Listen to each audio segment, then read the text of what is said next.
présence. Merci parce que nous savons que tu es là. Parce que quand tu es là, tu te manifestes. Et nous savons et nous croyons que tu vas encore te manifester, Seigneur. Au travers de ta parole, tu vas te manifester. De la révélation, tu vas te manifester. Seigneur, tu vas guérir, tu vas délivrer, libérer, faire de grandes choses au milieu de nous, Amen. Seigneur. Dans le nom de Jésus-Christ, nos vies seront impactées et ne seront jamais le même. Au nom de Jésus. Amen. Voilà pourquoi nous te disons merci. Merci pour l'amour manifesté à la croix de Golgotha que nous vivons encore aujourd'hui, que nous jouissons encore aujourd'hui de cela. Papa, laisse que ton nom soit béni parce que tu es là avec nous et pour nous. Merci pour tout, pour ta présence. Merci pour le sang de Jésus qui nous lave, nous couvre et crie à notre faveur. Merci pour ton esprit qui nous guide. Merci pour ta présence et pour les anges qui campent autour de nous. Alléluia. Et pour ton feu allumé en ces lieux. Ton feu qui consume et qui détruit tout ce qui n'est pas de toi, Seigneur, Papa. Seigneur, sois béni. Merci, Seigneur, pour nos cœurs que tu vas toucher par ta parole, Seigneur. Alléluia. Dans le nom de Jésus, nous te disons merci. Dans le nom de Jésus, nous te célébrons. Ensemble avec les frères et sœurs, nous disons merci. Merci Seigneur Jésus. Alléluia. Amen, amen, amen.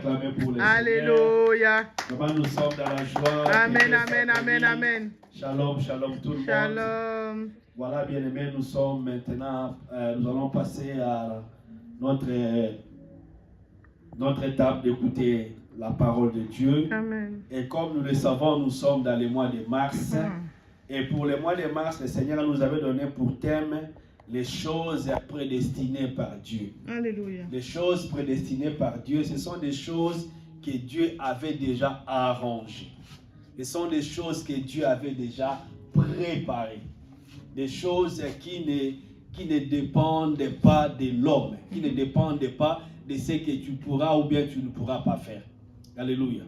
Mais certainement que dans notre conduite, ça peut toujours influencer d'une manière ou d'une autre certaines choses dans ce bénéfice de tout ça. Mais cela n'empêche pas que ces choses-là sont déjà attachées à nous parce que Dieu l'a voulu ainsi. Alléluia. Amen. Et nous avions continué pour montrer que parmi les choses, il y avait cette volonté-là que Dieu avait de nous appeler. De nous appeler, de faire de nous ses enfants, des chrétiens. Et on a développé ça, on a parlé de ça. Le fait que les gens viennent à Dieu, ce n'est pas un fait d'hasard.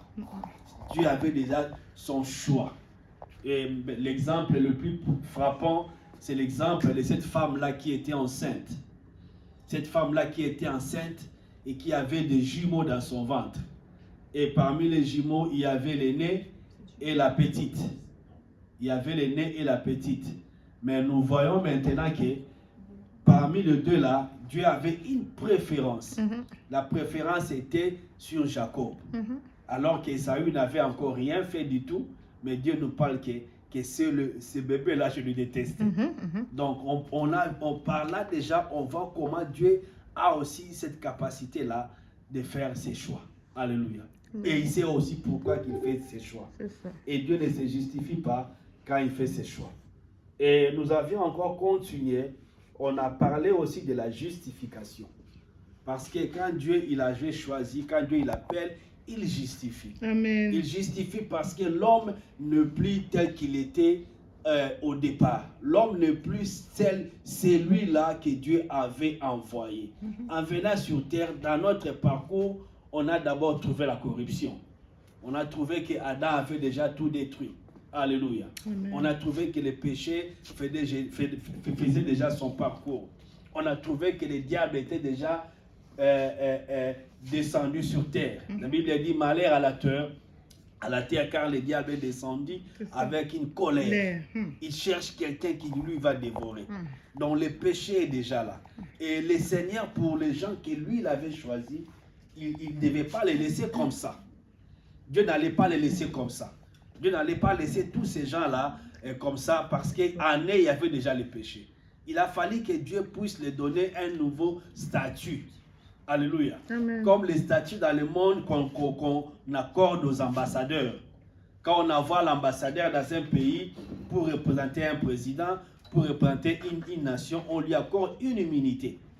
Alléluia. Amen. On lui accorde une immunité pour que cette personne-là ne soit pas condamnée, même s'il lui arrivait de faire quelque chose de bizarre, mais la personne sera exemptée de toute condamnation.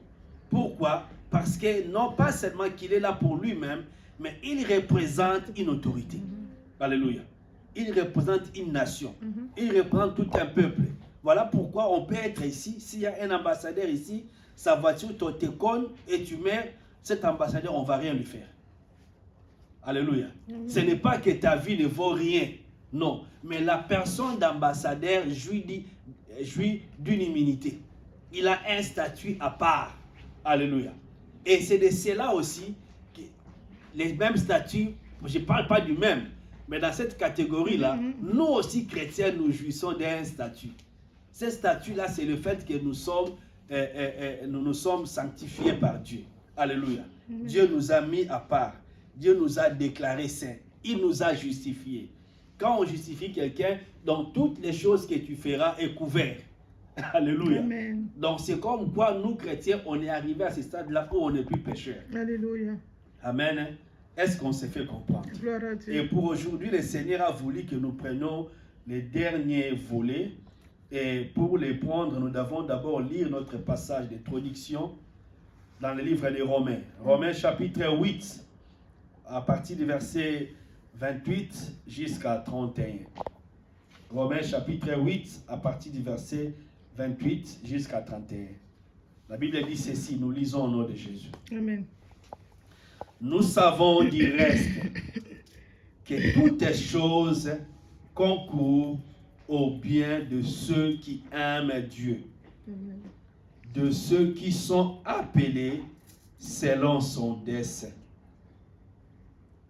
Car ceux qu'il a connus d'avance, il les a aussi prédestinés à être semblables à l'image de son Fils, afin que son Fils soit le premier-né de beaucoup de frères. Au verset 30, et ceux qu'il a prédestinés, il les a aussi appelés. Et ceux qu'il a appelés, il les a aussi justifiés. Et ceux qu'il a justifiés, il les a aussi glorifiés. Que dirons-nous donc à l'égard de ces choses? Si Dieu est pour nous, qui sera contre nous? Parole du Seigneur. Amen. Bien aimé, quand nous lisions le verset 30, on nous a dit que Dieu a appelé, Dieu a justifié, et enfin on nous a dit que Dieu a glorifié. Donc aujourd'hui, nous allons voir les côtés Dieu a glorifié. Amen. Alléluia. Dieu a glorifié. Quand on parle de glorifier, c'est donner la gloire. Alléluia. Donner la gloire. Nous savons tous que la gloire, c'est cet attribut-là, cet élément-là qui appartient à Dieu. La gloire, c'est quelque chose de réservé exclusivement à Dieu. Alléluia. Mais nous voyons que Dieu a voulu aussi, cette même gloire-là soit aussi avec nous. Amen. Amen. Dieu a voulu que cette gloire-là soit aussi avec nous. Que nous, ses enfants, que nous, les chrétiens, nous soyons aussi avec cette gloire. Amen. Amen, amen. Donc Dieu n'a pas voulu que vous et moi, nous soyons dans l'humiliation. Amen. Dieu n'a pas voulu que notre vie soit une vie sans impact. Dieu n'a pas voulu que nous vivions une vie insipide, fade, une vie sans gloire. Non, il a voulu que notre vie, nous chrétiens, se distingue avec la vie des autres par la gloire. Alléluia. Alléluia. Alléluia. Amen, amen. Pourquoi Dieu a voulu cela? Parce qu'au départ déjà, quand Dieu a créé l'homme, la Bible dit qu'il a créé l'homme à son image et à sa ressemblance. L'image et la ressemblance de Dieu, c'est cette image-là où l'homme a aussi la gloire, comme Dieu aussi a la gloire. Alléluia. Donc Adam et Ève, ils avaient la gloire de Dieu en eux, parce qu'ils étaient aussi à l'image et à la ressemblance de Dieu. Amen. Amen. Et nous allons voir dans le livre de Jean, Jean 17, chapitre 5, nous allons voir que la gloire, c'est quelque chose que nous avons depuis l'origine. Amen. Amen. C'est là où nous parlons des choses prédestinées. Parce que ce n'est pas quelque chose qu'on est venu découvrir ici sur terre. Non, c'est quelque chose qui a commencé depuis l'origine. Nous voyons ici le Seigneur Jésus, quand il a fini sa mission sur terre, les jours qu'il priait pour clôturer sa mission, pour faire sa prière telle que la Bible le nomme, la prière sacerdotale, le Seigneur Jésus faisait son parcours de tout ce qu'il a fait. Et pendant qu'il priait dans Jean 17 au verset 5, il dit quoi? Il dit à Dieu, le Seigneur Jésus dit, « Et maintenant, toi Père, glorifie-moi. » Jésus dit à Dieu de lui glorifier. Seigneur, glorifie-moi. Père, glorifie-moi auprès de toi-même. Glorifie-moi auprès de toi-même. De la gloire que j'avais, alléluia, auprès de toi avant que le monde soit. Est-ce que nous avons compris? Amen. Jésus parle à Dieu. Il dit à Dieu, rends-moi la gloire que j'avais quand j'étais là-bas. Et cette gloire-là, même la terre n'était pas encore créée. Mais moi, Jésus, là-bas au ciel, avec toi, Père, j'avais la gloire. Alléluia. Donc nous comprenons que Jésus avait compris, quand il était descendu sur terre, il n'avait plus la même gloire qu'il avait au ciel. Alléluia. Il a compris qu'il n'avait plus la même gloire. Maintenant, comme il avait fini sa mission et qu'il voulait retourner, il dit à son Père, « Père, rends-moi la gloire que j'avais comme j'étais avec toi. » Et c'est là avant, il précise, avant la création du monde, avant que le monde soit créé. Alléluia. Amen. Voilà pourquoi nous avons nommé le thème de ce dimanche, la gloire plan originel. Originel, ça veut dire qui vient de l'origine. Plan originel de Dieu. Alléluia. Amen. Bien aimé, Dieu veut qu'avec cet enseignement, cette prédication, que nous comprenions que la gloire, c'est quelque chose que Dieu avait prédestiné. Alléluia. Voilà pourquoi tu as droit de réclamer la gloire de Dieu. Parce que ça n'a pas dépendu de toi. Que toi, tu as inventé quelque chose, tu as créé quelque chose. Non, non, non. Ce n'est pas juste une demande par caprice ou par orgueil. Nous aussi, on veut avoir la gloire. Non. Alléluia. Si nous allons prier pour réclamer cette gloire, parce que Dieu l'avait voulu ainsi. Alléluia. Amen. Donc, ici, là, je t'encourage de ne pas faire la fausse modestie. De ne pas dire, voilà, de toutes les façons, moi, j'en ai pas besoin. Non. Dieu savait que tu en as besoin. Voilà pourquoi, en créant l'homme Adam, Dieu aussi avait placé la gloire en lui. Alléluia. Et cette gloire-là, c'est vrai, ça a été corrompu. Mais aujourd'hui, nous sommes en Christ. Nous avons ce droit de réclamer la gloire. Alléluia. Parce que dès le départ, Dieu nous avait donné cette gloire-là. Alléluia. Amen. Quelqu'un a déjà compris c'est de quoi il s'agit. Maintenant, c'est quoi cette gloire? Tout le monde parle de la gloire. C'est quoi la gloire? Qu'est-ce que la gloire? C'est quoi son importance? Si j'ai ça, qu'est-ce que ça va impacter dans ma vie? Qu'est-ce que j'aurai comme bénéfice? La gloire fera de moi quoi? Je vais devenir qui? Ou bien comment si j'ai la gloire? Et si je n'ai pas la gloire, ma vie va ressembler à quoi? Alléluia. Amen. Donc c'est à ça que nous allons atteler à comprendre. Et ici, j'ai trouvé un peu quelques définitions.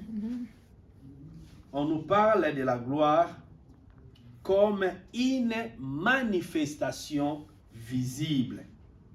Manifestation visible et rayonnante de la présence de Dieu. Alléluia. Dieu est invisible. Dieu est esprit. Mais quand Dieu est quelque part, Dieu veut se manifester.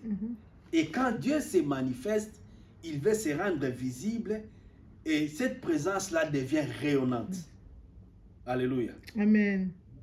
Devient rayonnante. On dit même aussi, ça se manifeste par les caractères. Donc si Dieu est dans la vie d'une personne, tu peux le comprendre que Dieu est là par les caractères de la personne. La personne a un caractère fort. Alléluia. On dit encore par la puissance de Dieu.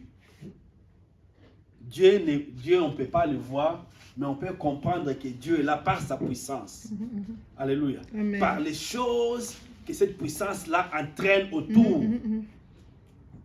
La guérison, Yes. des miracles. Amen. On sent qu'il y a une force, et quelque chose peut se renverser, quelque chose peut se produire, quelque chose peut se recréer. Donc tout ça, c'est cette puissance-là de Dieu qui fait en sorte qu'on puisse comprendre que Dieu est là. Et tout ça, c'est la gloire de Dieu. Amen. Amen. Tout ça, c'est la gloire de Dieu. Et c'est que nous devons aussi comprendre, on dit, par la gloire, c'est comme si Dieu se rendait visible. Et l'exemple ici que nous pouvons comprendre encore mieux, c'est l'exemple du temple que Salomon avait bâti. Salomon a construit, il a construit un temple pour Dieu. Mais le jour de la dédicace, pour que les gens sachent que Dieu était là, Dieu s'est manifesté, il a rempli les tabernacles de la nuée. Amen. Vous voyez? C'était tellement saturé de la nuée, et on dit qu'il y avait vraiment, la présence de Dieu était tellement forte, qu'il y avait tellement la nuée que les sacrificateurs n'ont pas pu continuer à faire les services. Vous voyez? Donc la présence de Dieu là, qui s'est manifestée par la nuée, où il y avait cette présence-là, quand on sacrifiait tout ça. Donc, ça les a même empêchés de faire autre cérémonie. Ça les a tétanisés. Alléluia. Ils ont compris que Dieu était là. Alléluia. Où l'homme est prêt pour devenir presque paralysé. Alléluia. Amen. Et quand on sait que Dieu est là, on ne peut plus encore rien faire. Amen. Yes. Alléluia. Yes. Il vous empêche de continuer votre protocole. Programme. Yes. Il vous empêche de suivre qu'est-ce que j'avais écrit comme prédication. Alléluia. À l'instant T, il te donne une parole que tu dois suivre. Amen. Ou soit tu te dis juste comme agenouiller, vous commencez à adorer, commencez à louer. Pourquoi? C'est à cause de la gloire de Dieu. Amen. Amen. Et la gloire de Dieu aussi, bien-aimé, on l'a vu aussi dans les temples, bien-aimé. Comme nous l'avions dit, il y avait la nuée, il y avait une splendeur éblouissante. Une splendeur éblouissante. Souvent, les gens, quand ils voient la gloire de Dieu, même les yeux n'arrivent plus un peu à s'ouvrir. Tout le monde, tout le monde sait qu'on doit fermer les yeux. Alléluia. Amen. Même ceux-là le plus curieux, qui aiment lorgner, qui aiment voir, regarder à travers qu'est-ce qui se passe. Cette personne-là, vous pouvez voir que tout le monde ferme les yeux, et lui y compris. Pourquoi? Il sait que la gloire de Dieu est là. Il y a une splendeur éblouissante. La nuit, c'est toute cette présence-là qui était le jour de la dédicace du temple que Salomon avait construit pour l'Éternel. Alléluia. Amen. La gloire de Dieu, encore une fois, comment on peut les définir, comment on peut comprendre, on peut savoir que c'est la gloire de Dieu. C'est cette expérience-là que Israël avait expérimenté au mont Sinaï. Moïse les a pris en Égypte. Ils ont traversé la mer Rouge. Et ils sont arrivés de l'autre côté, vers le désert. Et Dieu a dit à Moïse, non, avant de continuer, faites d'abord un tour. Amène tous ces petits-là qui fassent un tour un peu vers la montagne. Je vais leur montrer un peu de petites choses. Comme ça, ils vont comprendre à qui ils ont affaire. C'est vrai, ils ont vu la mer s'effondrer. Ils ont vu beaucoup de choses. Alléluia. Ils ont vu les 10 plaies que j'ai fait là-bas en Égypte. Mais je veux aussi maintenant qu'ils goûtent aussi à ce qu'on appelle la gloire de Dieu. Et qu'est-ce qui s'est passé? On nous montre que quand ils étaient sur la montagne, Alléluia. Amen. Il y avait une fumée et le feu qui sortait de la montagne de Sinaï. On dit aussi qu'il y avait des violents tremblements de terre. Alléluia. Et le peuple aussi pouvait entendre même le son de la trompette qui sonnait dans la montagne. Alléluia. On peut le voir dans Genèse. Genèse chapitre 19. On peut le lire pour mieux comprendre c'est quoi la gloire de Dieu. Amen. Genèse chapitre 19 au verset 17.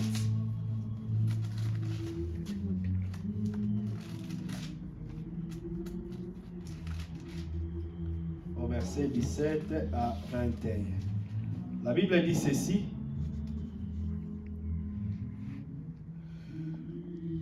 J'espère que je ne vais pas me tromper aujourd'hui. Après les avoir fait sortir, l'un des dix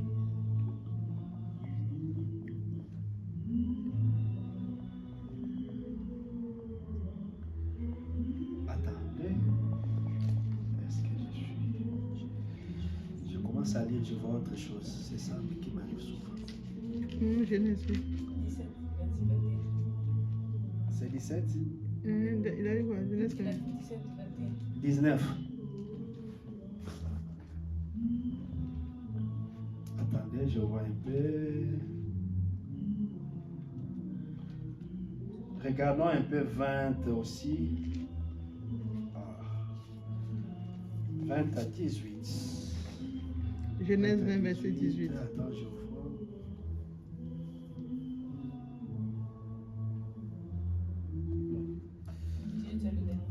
Voilà. Excusez-moi un peu. C'est Exode. Exode 19.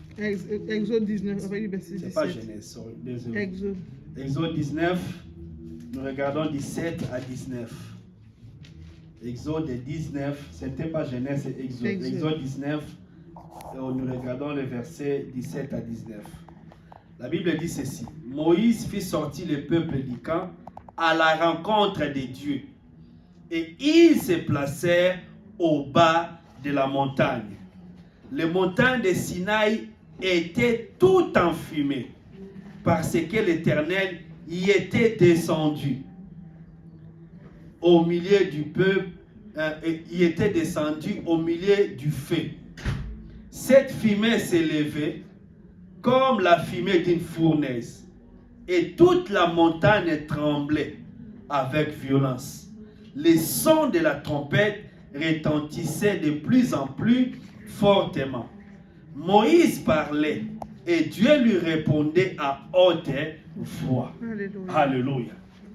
Est-ce que nous voyons comment la gloire de Dieu ici s'est manifestée? La gloire de Dieu ici s'est manifestée par la fumée, par le feu, par les tremblements de terre, les sons des trompettes, et on pouvait même écouter la voix de Dieu qui sonnait à haute voix. Oh, Seigneur, Alléluia.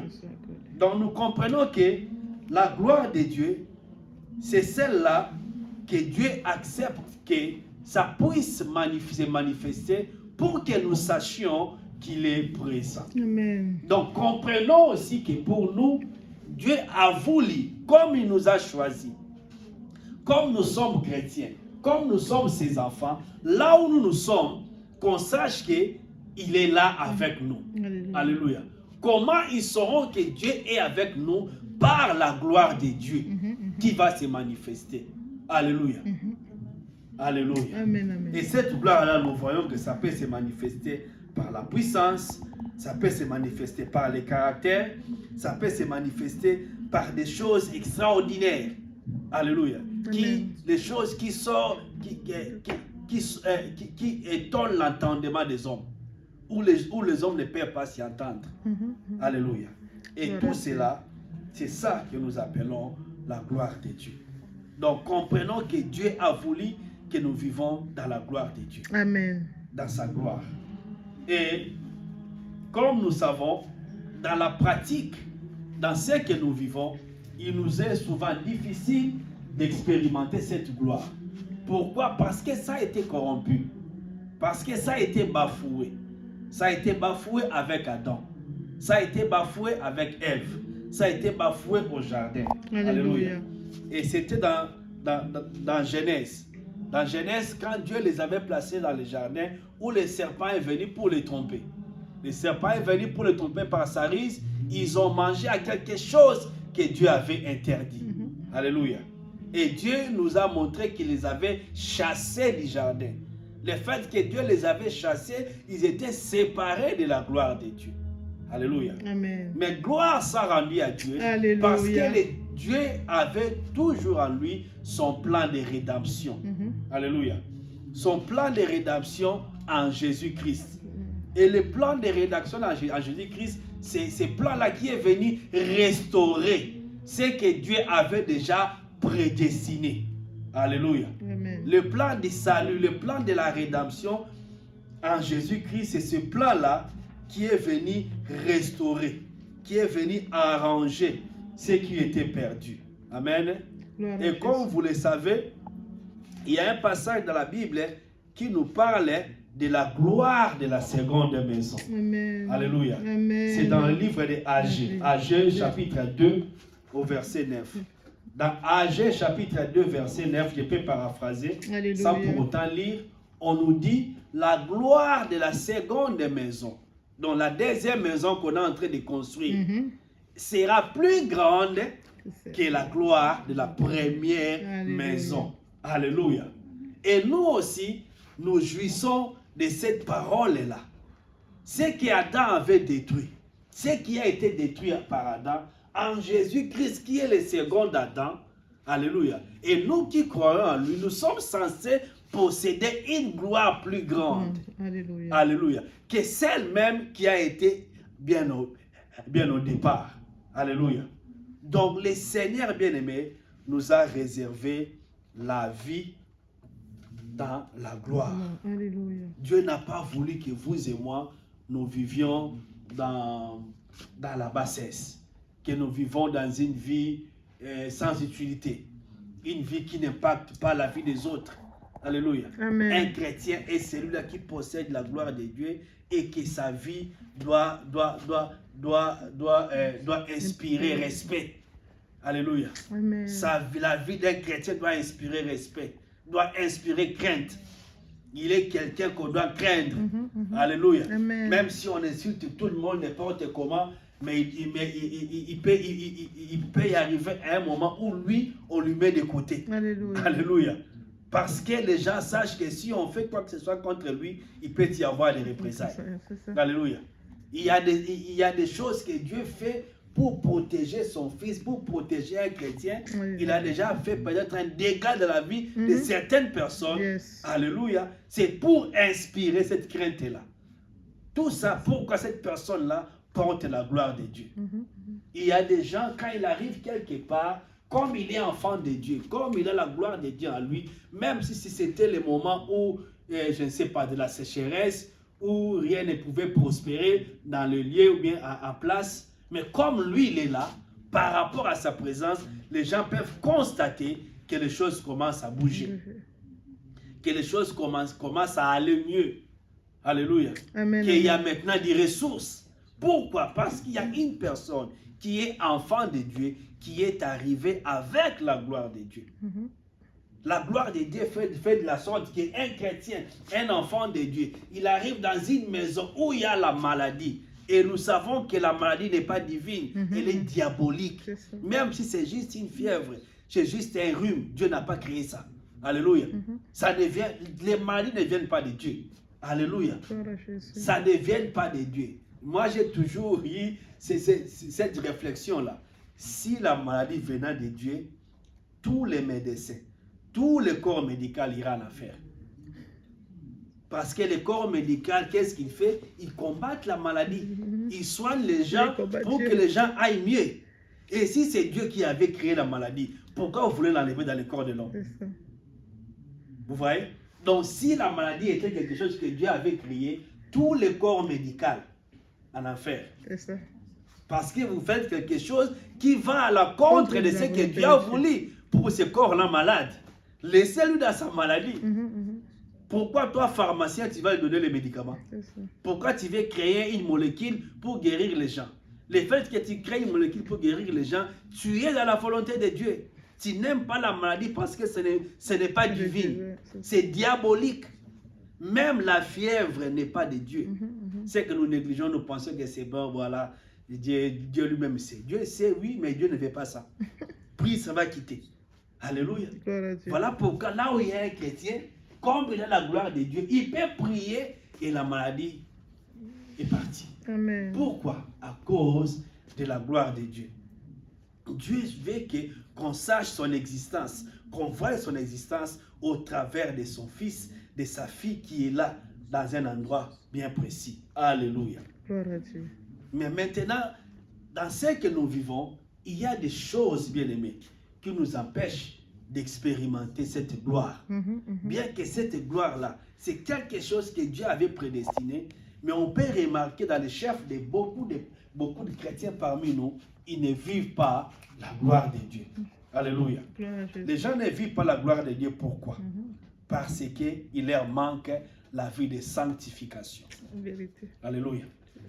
Il leur manque la vie de sanctification. Regardez un peu avec la parole de Dieu, ce que Dieu avait dit à Moïse de faire avant que Israël puisse expérimenter la gloire de Dieu au mont Sinaï.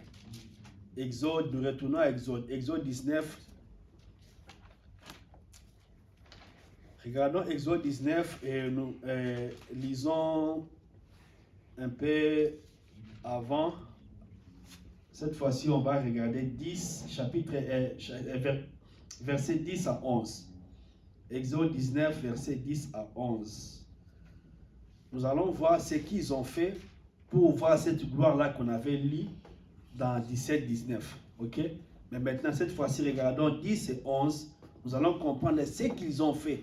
Ce qui les avait qualifiés. Ce qui les avait ouvert la porte pour qu'ils puissent voir et entendre tous les sons-là qu'ils entendaient au mont Sinaï. Alléluia. La Bible dit ceci. Exode 19, verset 10 à 11. Et l'Éternel dit à Moïse, va vers le peuple, sanctifie-les aujourd'hui. Alléluia. Sanctifie-les aujourd'hui et demain, qu'ils lavent leurs vêtements, qu'ils soient prêts pour le troisième jour. Car le troisième jour, l'Éternel descendra aux yeux de tout le peuple sur le mont Sinaï. Vous voyez l'instruction? Dieu voulait leur donner la gloire. Dieu a voulu qu'ils puissent expérimenter sa gloire. Mais il savait qu'il y avait les préalables. Alléluia. Amen. Les préalables, c'était qu'ils puissent se sanctifier, se débarrasser de la vie des péchés. Alléluia. Se purifier. Il dit même qu'ils lavent leurs vêtements le deuxième jour. Ils se sanctifient le premier jour. Donc, ils font la repentance, ils vont prier, ils font tout. Le deuxième jour, ils vont même laver même les corps et les vêtements, que tout soit propre. Comme ça, le troisième jour, ils seront prêts. Et là, ils peuvent voir et entendre tout ce qui concerne ma gloire. Je vais descendre au milieu d'eux. Je veux qu'ils puissent me voir. Alléluia. Amen. Ce que nous devons comprendre aujourd'hui, nous, enfants de Dieu, on est chrétiens, on est nés de nouveau. Nous sommes sauvés. Mais quant à la gloire de Dieu, souvent c'est difficile pour nous d'expérimenter à cause des péchés. Alléluia. Mais pour être vrai, pour être vrai, pour rester dans la parole de Dieu comme cela est dit, donc comme c'est quelque chose de prédestiné, ça veut dire que ça ne nécessite pas que moi je puisse faire quoi que ce soit. C'est Dieu qui avait voulu. Mais pourquoi maintenant on me dit que je dois être sanctifié? Donc, tout ça, quand nous voyons tout ce qui s'est passé déjà avec Moïse et Israël là-bas, nous comprenons que la gloire de Dieu était déjà avec eux. Parce que quand ils marchaient, il y avait la nuée, il y avait pendant la journée, la nuit, il y avait la colonne de feu. Ils avaient déjà vu la gloire de Dieu au travers la mer qui était fendue. Ils ont vu comment Dieu a fait les signes, les prodiges là-bas en Égypte. Donc, ils avaient déjà vu la gloire de Dieu. Mais Dieu savait les choses qu'ils allaient voir encore. Alléluia. Amen, amen. Dans l'état de péché, ça allait être nuisible pour eux. Alléluia. Gloire à Jésus. Des fois, Dieu ne veut pas que nous, les chrétiens, nous expérimentons sa gloire avec les péchés parce que ça va nous détruire. La vérité. Tu ne seras pas à mesure de les supporter. Si j'ai vu dans l'impudicité et que je pars imposer les mains aux gens sont en train de guérir, ça va me tuer moi-même. Alléluia. Pourquoi? Je vais penser que même si je fais tout ce que je fais là, Dieu va se manifester. Du coup, je n'aurai plus la crainte de Dieu. Du coup, je vais continuer à vivre dans les désordres. Et en fin de compte, ce désordre-là va me tuer moi-même. Alléluia. Amen. Voilà pourquoi Dieu nous exige ces choses-là. Ce n'est pas parce que ça va attirer, non. La gloire est là. Mais il y a quand même les préalables pour mon intérêt, pour mon bien-être. Alléluia. C'est là où Dieu a dit à Israël, purifiez-vous. Lavez les vêtements.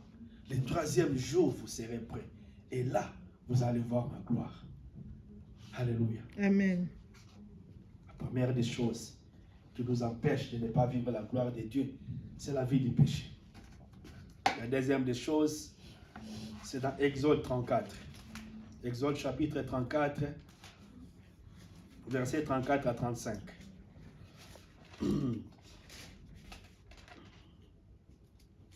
Nous allons lire et nous allons comprendre. Exode 34, versets 34 à 35.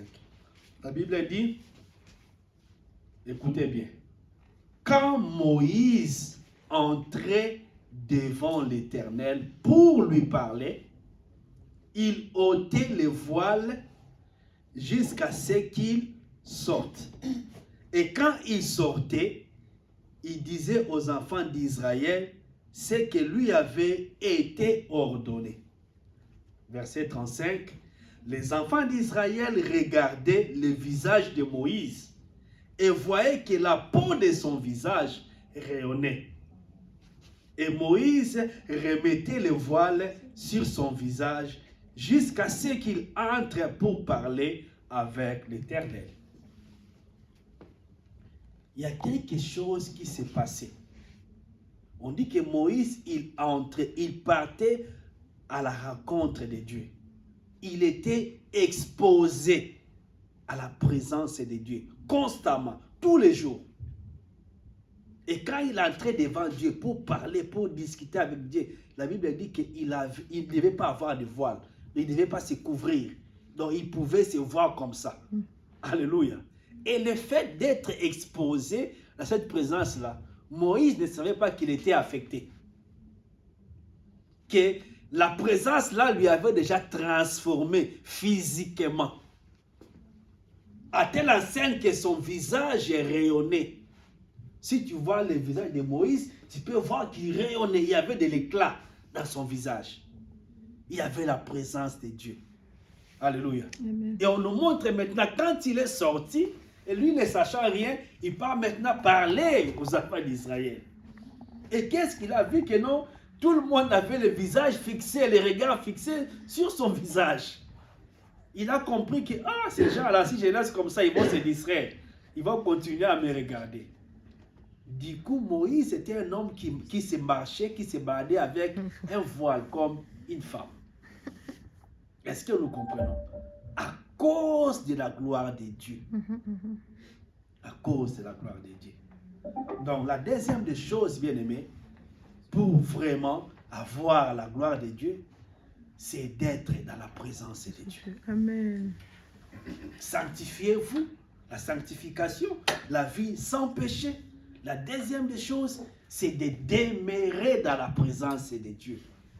Amen. Si nous voulons la gloire de Dieu, il faut que nous puissions demeurer dans sa présence. Quand on demeure dans la présence de Dieu, il y a toujours une conséquence logique, directe. Cette présence-là sera attachée à nous. Alléluia. Et ça devient même physique, palpable, les gens le voient. Parce qu'on est habité, on est imbibé, on est imprégné de la présence de Dieu. Et dernière des choses, C'est là où nous allons conclure. Nous retournons avec Jésus. Amen. Regardons Jean 17 encore. Là où on était, là où on avait commencé. Jean 17.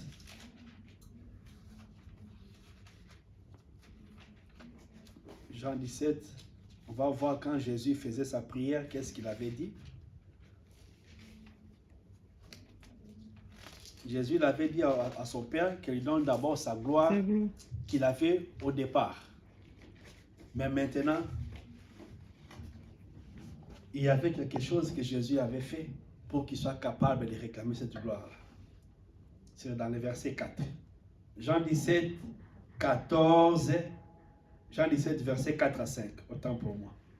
La Bible dit, écoutez bien. Jésus dit à Dieu, il dit, j'étais glorifié sur la terre. Vous voyez? Donc Dieu, tout ce que je fais sur la terre là, c'était pour te rendre la gloire. J'étais glorifié sur la terre.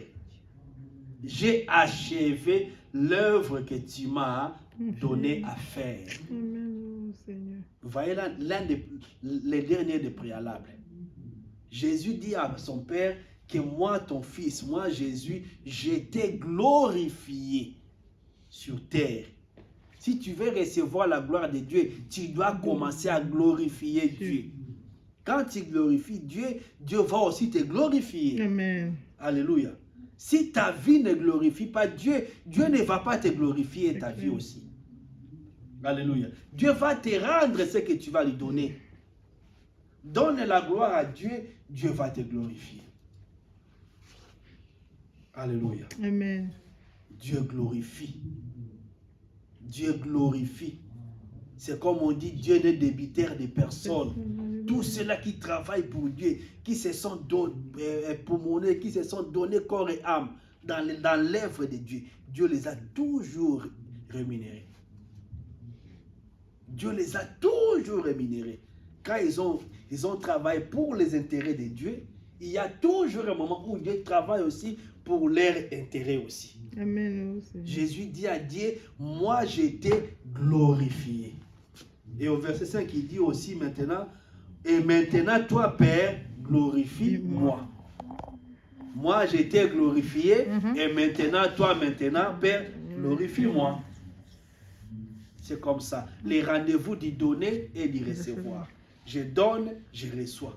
Donne à Dieu la gloire, tu vas recevoir la gloire. Amen. Faites en sorte que ta vie sur terre soit pour la gloire de Dieu. Amen. Faisons en sorte que notre vie sur terre soit pour la gloire de Dieu. Oh, Tout Seigneur. ce que je suis en train de faire soit pour la gloire de Dieu. Yes. Un jour, j'ai discuté avec une fille, une jeune dame là qui est venue demander conseil et tout ça, comment elle peut vivre, il ne comprenait pas sa vie, et voilà, Dieu est ceci, Dieu est cela, il a dit. Et après, je ne sais pas, j'ai reçu juste une inspiration qui m'est montée. Je lui ai dit, je ne sais pas qu'est-ce que je peux te donner comme conseil, mais je sais que tu es une belle femme. Parce que cette fille-là, elle n'était pas moindre quand même. Je sais que tu es une belle femme, tu as tous les atouts. Mais ce que je peux te dire, Dieu veut, quand tu commences à marcher là, quand tu mets tes jeans là, tu es pata là, quand tu fais ping ping là, fais maintenant tes pas là quand tu fais bouger là. Tu te dis que ce que je suis en train de bouger là, c'est pour la gloire de Dieu. Amen. Si tu penses que c'est pour la gloire de Dieu, Amen. continue à bouger. Il était là, il m'a regardé, après il a commencé à pleurer. C'était maintenant comme un robinet qui a ouvert les choses. Donc, Dieu connaît la vie des hommes. Amen. Il m'a juste donné ces petites paroles-là. Je te dis. Et là, il a compris que sa vie, là, catastrophe. Alléluia. Ce n'était pas juste les démarches là qu'il marchait, mais c'est son train de vie, Yes. les choses qu'il faisait. Et il m'a dit, papa, j'ai compris. Parce que. Donc quand je marche là, je suis en train, c'est pour attirer les regards sur moi. C'est pour qu'on me voie. Voilà moi. Oui. Alléluia. Amen. Tout ce que tu fais, est-ce que c'est pour la gloire de Dieu? C'est ça. Quand tu es là. Hein? Est-ce que c'est pour la gloire de Dieu? C'est pour la gloire de Dieu. Est-ce que c'est pour que Dieu soit glorifié? Alléluia. Amen. Et depuis les jours-là, la vie de cette fille-là a changé. Alléluia. Quand c'est inspiré, ça vient de Dieu, ça délivre. Ça, Il a toujours. compris tout avec juste cette petite phrase-là. Il a compris quand il choisit la petite culotte là qu'il va mettre, quand il choisit ses pantalons bizarres qu'il mettait là. Et donc ça lui avait aidé en tout. La démarche pour la là que tu gloire fais de en Dieu. route là, quand tu marches là, les voitures, tout le monde est derrière là. Tout ce que tu fais là dehors là, tu penses que ça glorifie Dieu? Et tu es là, tu plais, ma vie, je ne comprends pas. Tu comprends quoi? Alléluia. Amen. La gloire de Dieu. Tu Tout pour la donnes, gloire de tu Dieu. reçois. Alléluia. Amen. Bien-aimés, certes, Dieu nous a prédestinés dans la gloire. Alléluia. Mais si nous voulons vivre cette gloire-là, C'est ça. il y a des préalables. Vivons dans la sanctification. Alléluia. Demeurons dans la présence de Dieu.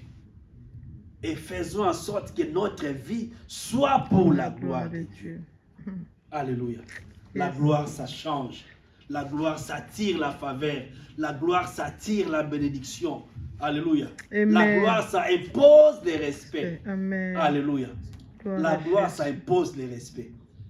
Il y a des gens, quand ils sont quelque part, tu sens que tu ne peux pas l'insulter.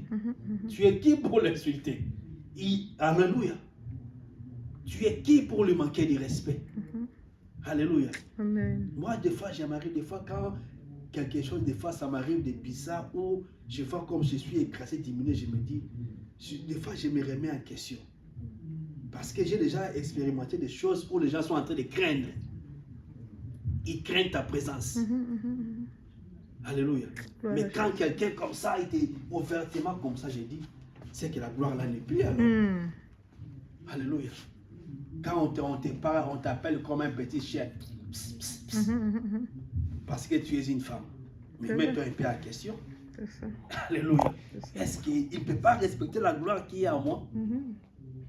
S'il y avait la gloire, je ne suis pas sûr qu'il allait te siffler comme un petit bonbon comme ça. Alléluia.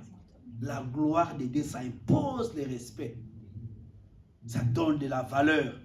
Ça donne l'essence à la vie d'un homme et d'une femme. Ça ouvre les portes, ça attire les faveurs. Amen. Alléluia. La gloire de Dieu, ça peut faire des choses. Ça sauve, ça protège même les gens autour. Amen. Alléluia. Ça protège les autres. Ça protège la famille. À cause de toi, qui est la gloire de Dieu, ta famille est sauvée à cause de toi. La gloire de Dieu te distingue, te Amen. place dans un niveau, dans un piédestal élevé, Gloire à Jésus. te qualifie pour des meilleures des choses. Bien-aimés, courons derrière la gloire de Dieu. Amen. Que le Amen. Seigneur nous bénisse. Amen.